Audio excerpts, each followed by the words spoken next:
আৰু এই মুহূৰ্তত আপুনি চাই আছে India today north east Assam মই ৰাণা গগৈ আৰু এই মুহূৰ্তত এটা গুৰুত্বপূৰ্ণ খবৰ যিহেতু ৰাজ্যত ধাৰাবাহিক বৰষুণ নেৰানেপেৰা বৰষুণৰ ফলত উজনি চৰাইদেউ যোৰহাট শিৱসাগৰ ইত্যাদি বানৰ কবলত পৰিছে আৰু বানৰ কবলত পৰাৰ ফলত চৌদিশে এতিয়া কেৱল বানাক্ৰান্তৰ হাহাকাৰ বিভিন্নজনে ইতিমধ্যে সামাজিক মাধ্যমত তেওঁলোকৰ নিজৰ যিসমূহ অসুবিধা সেই অসুবিধাসমূহ তেওঁলোকে জনাইছে আৰু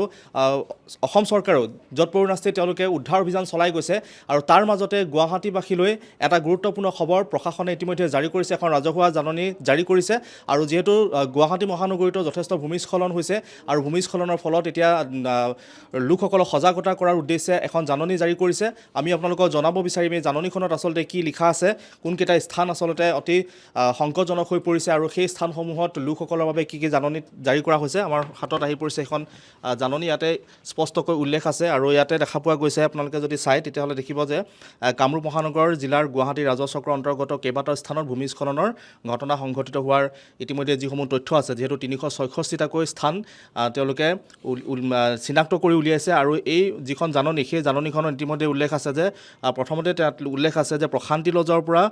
ওপৰলৈ কামাখ্যাৰ মূল পথ এই স্থানটো আচলতে ভূমিস্খলনৰ প্ৰৱণতা হিচাপে চিনাক্ত কৰা হৈছে 1 নম্বৰ যিটো পইণ্ট আছে তাতে উল্লেখ আছে আৰু দ্বিতীয়টো 2 নম্বৰ যদি চোৱা যায় তেতিয়াহ'লে ইয়াতো লেখা আছে যে কামাখ্যা কলনী নিয়াৰ গণেশ মন্দিৰ আৰু গণেশ মন্দিৰৰ ওচৰৰ কামাখ্যা কলনী সেই ঠাইসমূহো ভূমিস্খলনৰ প্ৰৱণতা বুলি চিনাক্ত কৰা হৈছে তাৰোপৰি 3 নম্বৰ পইণ্টটোত তাতো লিখা আছে যিহেতু আৰু ইয়াতো আছে পানীৰ টেংকাৰৰ ওচৰৰ পশ্চিম কামাখ্যা গাঁও 3 নম্বৰত উল্লেখ আছে পশ্চিম কামাখ্যা গাঁও নিয়াৰ ৱাটাৰ টেংকাৰ আৰু সমান্তৰালকৈ 4 নম্বৰ স্থান পাণ্ডুৰ মন্দিৰ ঘাট তাৰোপৰি মালিগাঁৱৰ যি মাধৱদেৱ নগৰ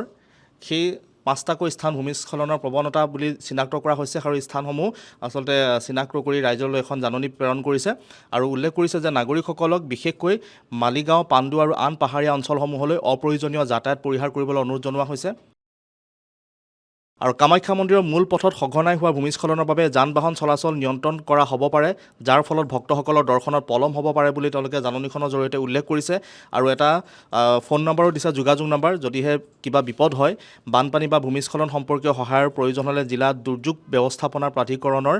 চমুকৈ DDMA নিয়ন্ত্ৰণ কক্ষৰ পৰা এটা নম্বৰ উল্লেখ কৰি দিছে তেওঁলোকে নম্বৰটো মই আপোনালোকক জনাব বিচাৰিম 9365429314 নম্বৰটো পুনৰবাৰ আপোনালোকক জনাইছোঁ এটা কণ্ট্ৰল ৰুমৰ পৰা দিয়া হৈছে দুৰ্যোগ ব্যৱস্থাপনাৰ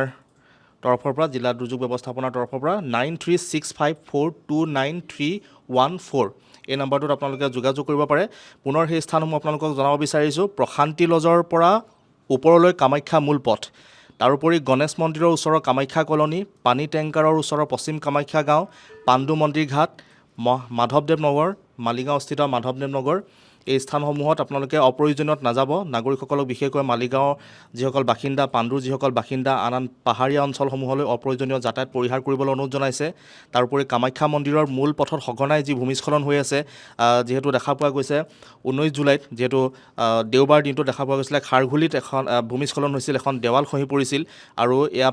কামাখ্যা মন্দিৰলৈ যোৱা মূল পথতো ভূমিস্খলনৰ বাবে সঘনাই হোৱা ভূমিস্খলনৰ বাবে যান বাহন চলাচলত নিয়ন্ত্ৰণ কৰা হৈছে যাৰ ফলত ভক্তসকলৰ দৰ্শনৰ পলম হ'ব পাৰে বুলিও তেওঁলোকে উল্লেখ কৰিছে আৰু বানপানী বা ভূমিস্খলন সম্পৰ্কীয় সহায়ৰ বাবে জিলা দুৰ্যোগ ব্যৱস্থাপনাৰ প্ৰাধিকৰণে নিয়ন্ত্ৰণ কক্ষৰ বাবে এটা ফোন নম্বৰ দিছে ফোন নম্বৰটো ইতিমধ্যে আপোনালোকক জনাইছোঁ আৰু এইখন জাননী কিছু সময় পূৰ্বে তেওঁলোকে সামাজিক মাধ্যমৰ জৰিয়তে উল্লেখ কৰিছে আৰু আপোনালোকৰ অঞ্চলতো এনেধৰণৰ ভূমিস্খলনৰ প্ৰৱণতা থকা ঠাই আছে নেকি তেতিয়াহ'লে আপোনালোকে এই নম্বৰটো যোগাযোগ কৰক আৰু চৌদিশে যিহেতু বানপানীৰ সৃষ্টি হৈছে ৰাজ্যৰ বিভিন্ন প্ৰান্তত গুৱাহাটী মহানগৰীৰ বহু স্থান ইতিমধ্যে পানীৰে ডুব গৈ আছে কেইবাটাও স্থান যিহেতু ধাৰাবাহিক নেৰানেপেৰা বৰষুণ বতৰ বিজ্ঞান বিভাগেও ইতিমধ্যে জনাই আছে যে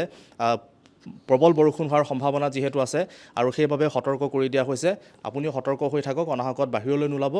আৰু শেহতীয়া তথ্যৰ বাবে চাই থাকিব India today north east Assam ধন্যবাদ